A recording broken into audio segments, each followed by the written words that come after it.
Alors, cette exposition Léonard de Vinci a pour but de réaliser un parcours grand public sur la personnalité de Léonard de Vinci. Alors, différentes facettes. Léonard de Vinci est un personnage tellement riche qu'il est aujourd'hui extrêmement difficile de faire un portrait le plus fidèle possible, mais on essaye effectivement d'insister sur certaines facettes. Donc, l'exposition commence par une immersion dans le mythe de Léonard de Vinci. Aujourd'hui encore, les tableaux de Léonard sont copiés, caricaturés, utilisés dans les médias, dans les réseaux sociaux. On voit la Joconde partout. Encore il y a quelques semaines, elle était utilisée, aspergée de sauce tomate pour faire passer un message politique. Donc on voit effectivement que le mythe de Léonard est bien présent. Lorsqu'on veut faire parler de soi, on utilise souvent cette image. On parle également du Salvator Mundi, le tableau le plus cher du monde. Mais finalement, Léonard de Vinci, ce n'est pas que ça, ce n'est pas qu'un mythe, ce n'est pas qu'un inventeur.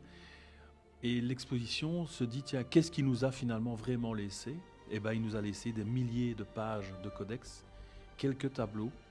Et donc ça va vraiment être la source du parcours. Et donc grâce à ces codex, on va étudier sa vie, on va étudier sa facette d'ingénieur, d'architecte, d'homme de guerre. On va découvrir également la facette de peintre, de sculpteur, et également une nouveauté, la facette de gastronome.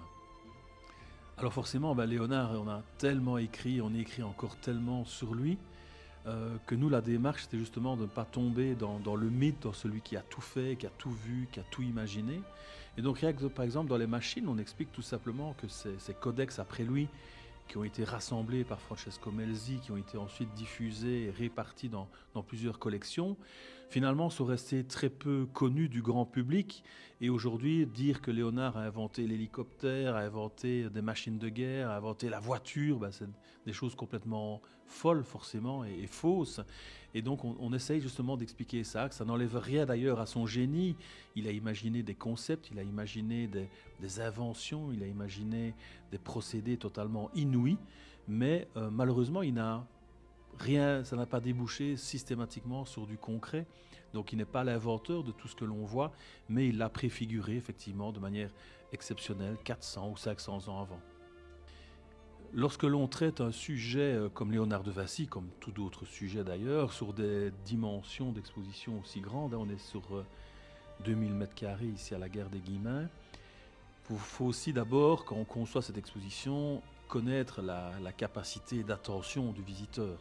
Il vient ici pour s'instruire, il vient passer ici pour passer un bon moment, seul, en couple ou en famille. Donc tout ça, il faut en tenir compte. Et forcément, on doit renouveler son attention. Alors parfois, on est dans une exposition avec des documents, avec des objets anciens, avec des légendes, avec des textes, mais on ne peut pas faire ça sur l'ensemble du parcours. Donc forcément, la scénographie, c'est quoi ? Pour moi, c'est justement d'agrémenter, tout en restant fidèle à la critique historique, d'agrémenter le parcours pour redynamiser l'attention du visiteur, pour qu'il y ait des moments de pause, des moments plus faciles, des moments de compréhension, non pas simplement en texte ou en audio, mais visuellement. Et donc c'est important, je pense, qu'une exposition comme celle-là, grand public, soit jalonnée de pauses, d'étapes, ou en tout cas de varier les moyens de découvrir la matière. Le secret réside dans le moyen de communiquer le message. Je pense qu'on ne peut plus aujourd'hui faire abstraction à ce monde d'images, de rapidité. On ne peut pas le nier. Je pense qu'on doit s'adapter dans les médias comme la scénographie de musée, la muséolographie. On doit s'adapter justement à ça.